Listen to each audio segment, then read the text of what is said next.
will increase your efficiency 20% if you learn to do the tough things first, the ones you don't want to do. Ray Zinn now imparts his management philosophy in Tough Things First. In this series, Zinn covers it all, from the essence of human happiness. If you're going to make it a consistent practice of working Saturdays just because you think you've got to work 80 hours a week to be successful, you're just flat out wrong. To the downside of venture capital. People said, well, don't sweat the small things.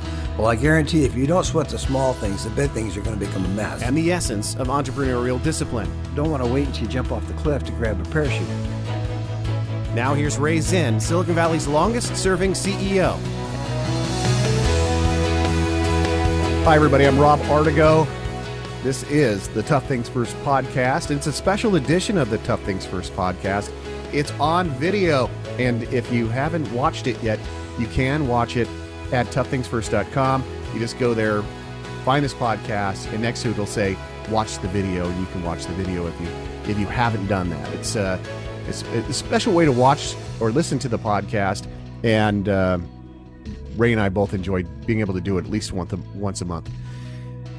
Again, Ray Zinn's the longest-serving CEO in Silicon Valley history, and he's right over there. Hello, Morning, Ray. Rob. Good to be with you today. Well, 2024 has been marked by, small but vigorous protests around the world influenced by the attack on Israel and then Israel's response to that attack. But that's just one aspect of what's going on in the world. We have Russia and Ukraine, we have China and Taiwan, and, in the business world, we have higher than usual operating costs, difficult labor market, and, lots of uncertainty out there. So this question really is in your wheelhouse, and I really wanted to ask you about it, is how do we, as business leaders and entrepreneurs, stay focused and profitable when everything else in the world seems to be going crazy? This is all about being able to deal with challenges. Half the time things are going to be going up, half the time things are going to be going down.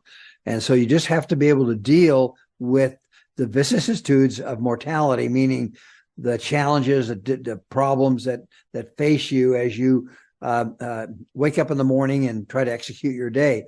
If you think about a challenge, I think that what Donald Trump is going through with 4 litigations that he's dealing with and running for president, which is an unbelievable task, and then still running his business at the same time. I think that's like rubbing your head, patting your stomach, and jumping rope at the same time. I don't know how you do that. I can see rubbing your stomach and patting your head, but I don't know how you jump rope.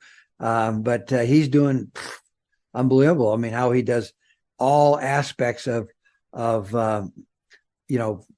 dealing with 4 lawsuits or 4 litigatory issues, still campaigning, still running his business.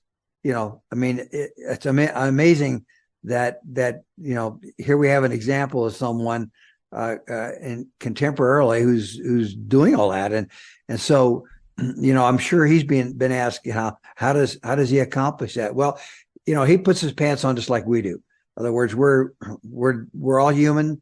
We all face the same issues, health issues, family issues, business, economic, whatever. We're all are faced with these challenges. So the key, as you would talk about the key to dealing with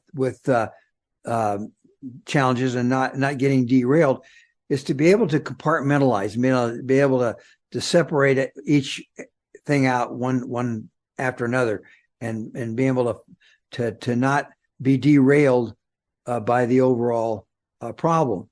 And so what you need to do is really, break your day down into things you have to get done. Don't worry about tomorrow. Don't worry about yesterday. Just worry about today. What can I do today? And I think that's what Donald Trump is doing. He says, okay, what am I going to do today? And I'm going to make the best of it. So I'm sure that he's going to do the tough things first, because that's our motto in our book, Tough Things First, is you make a list of the things which you don't want to do, wish you hadn't had to do, and you do them first. Get those out of the way. And then the rest of the day goes easy. So again, don't worry about tomorrow. Don't worry about yesterday. Just focus on what can I do, because you can't do anything about tomorrow. You can't do anything about yesterday. All you can deal with is what's going on today. And so just sit down first thing in the morning, make a list of the things you don't want to do, and then tackle them first. And then you just roll from there. And you really can't worry about things that you can't control, because worrying about things you can't control is an oxymoron. I mean, it's like you break your leg and saying, "Oh, I wish I hadn't broke my leg." Well, you have a broken leg, you got to go fix it. You can't say, "Well, I wish I didn't have a broken leg." You could say that, I guess, but it wouldn't do you any good. So again, focus on doing the tough things first. Get those out of the way, and you'll see how much smoother your day will go. We're talking about how you don't worry about the things that you can't control, and clearly you can't control world events. Excuse me. Because you have, like Ukraine, for example. If you woke up in the morning and focused all your attention on stressing out over Russia and Ukraine, but you can't do anything about that. Mm-hmm. So if you waste energy on focusing on those things that you have no control over, I mean, you can't. That'd be like trying to focus on changing the weather. The weather is going to happen one way or another. So I have to stress over the weather. Well, from what I hear you saying is that clearly you need to just set aside, really compartmentalize those things that come into your mind that are out of your control, and just say, look, I can't do anything about that. That's not my problem. My problem, my concerns should be what's happening right now in the sphere in which I can influence. A friend of mine, or not more of an acquaintance of mine, is T.J. Rogers, who used to run a company called Cypress Semiconductor. And I've known T.J. for, I don't even know how long, 40, 50 years. And he recently sold Cypress, and now he has a company called Complete Solar, which is a solar energy company, putting solar panels on people's houses and whatever. But anyway, he recently did a SPAC on his company. That's a special purpose acquisition company. It's called a SPAC, where he went public vis-a-vis another company at $9.30 a share. I think it was. And then saw that's within the 9 months, or 9 or 10 months ago. And then he saw that stock drop, tremendously over the ensuing 2 or 3 months. It dropped to, under $5 and then $3 and then down. Make a penny stock, basically. What? Yeah, it basically became I use the term penny stock, meaning it'd gone way down. What's on NASDAQ anyway, but my point is that, and he's dumped $68 million into Complete Solar, and he saw that stock drop to 20 cents, and the value of the company went down to like $9 or $10 million total valuation. And my grandson happens to work for Complete Solar, and so I get to kind of follow what's happening with Complete Solar by just checking with my grandson how it's going. And it's amazing that to see your company. And by the way, TJ is a very successful entrepreneur, very successful and done very well. And he saw his company drop in value of 96%. I mean, drop. That's tremendous drop. Yeah. He hasn't given up. He didn't lose his energy and enthusiasm for turn the company around. I mean, so will he do it? Sure. I believe that TJ will turn that company around, but he's not going to let the world events or let what's happening with Donald Trump or what's happening with the riots at the different schools. He's not going to let that affect him. He's going to focus on what he has to do to get Complete Solar up and running, and get it back on his feet. So he recently did a conversion where he converted $5 million in debt to shares in Complete Solar, but he had to do it at 80% of the market price that was a few weeks ago. At 45 cents was the market price, and of course, he saw that drop all the way down to 20 cents, but he did a conversion at 38 cents, and it's just incredible. Rather than throwing in the towel and saying I'm not going to do it anymore, I'm not going to focus on making this company successful. He did whatever it took, and that's one of the mottos, or one of the cultures that I have, is doing whatever it takes, no excuses. So right, yeah. Again, an excuse is a reason wrapped in a bag of poop. So he didn't come up with an excuse. He just dove into it. Now there's a lot of challenges, a lot of problems. I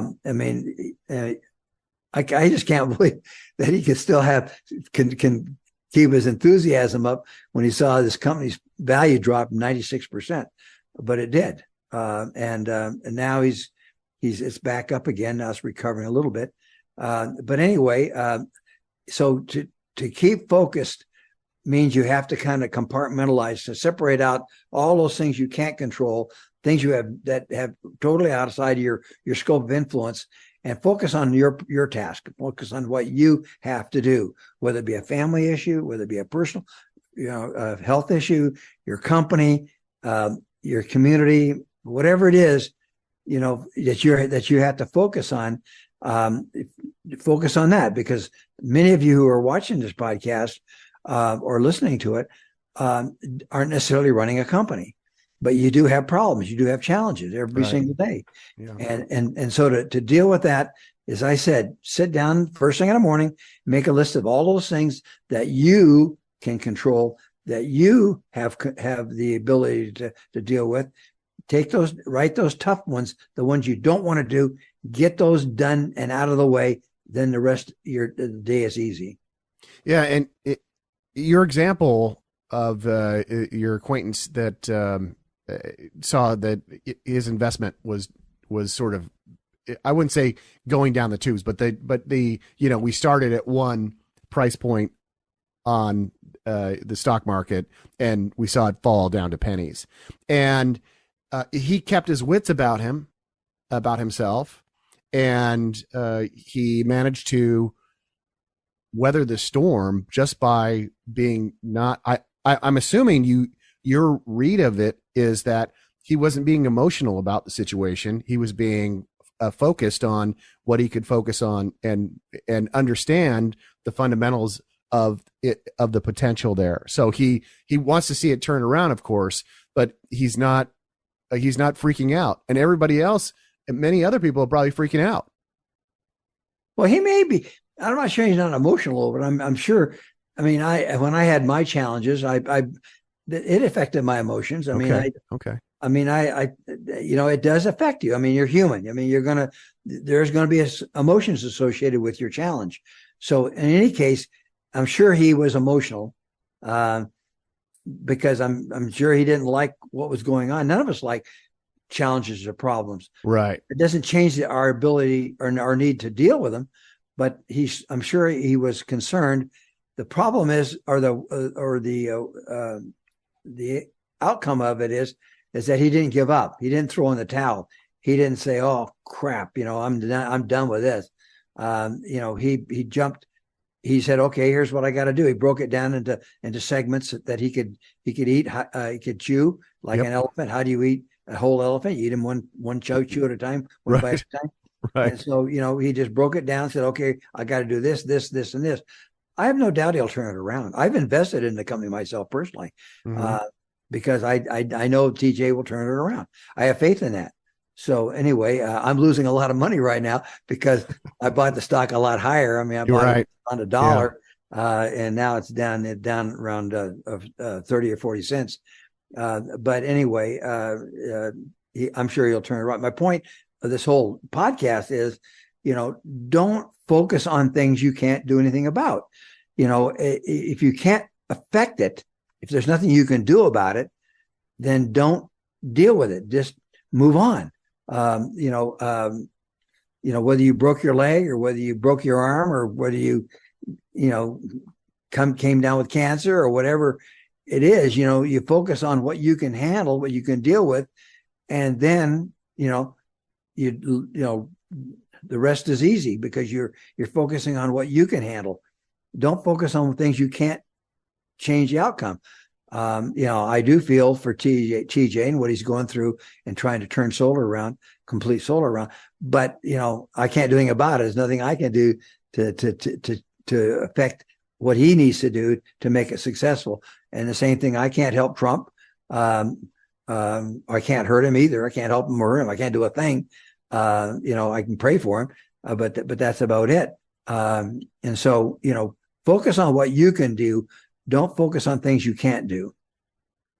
Well, let's let the listeners know we appreciate the fact that they are listening or watching this special edition of the Tough Things First podcast, which is on video. Again, if you aren't watching it on video already, you can go to the website, toughthingsfirst.com, and you can click on this podcast and then click on watch now or watch this video, and you'll be able to see it. So if you want to review something or you want to see what it looks like to watch us on video, we would appreciate that here at Tough Things First. And this is a fast growing podcast, rated one of the top in Silicon Valley. And we'd like you to keep that up for us by giving us a rating on your favorite podcast platform. Please also check out Ray's books, The Zen of Zen. There are 3 books. It's a great series. And also, of course, Tough Things First is the flagship book and the motto, as Ray mentioned, of this podcast: do the tough things first. Ray, awesome podcast. Thank you very much for your time. You're welcome. You've been listening to Tough Things First, candid talk with Silicon Valley's longest-serving CEO, Ray Zinn. Drop by the contact page at toughthingsfirst.com for more about the book, more podcasts, and links to Ray's Twitter, Facebook, and LinkedIn pages to keep up with Ray Zinn's wisdom daily.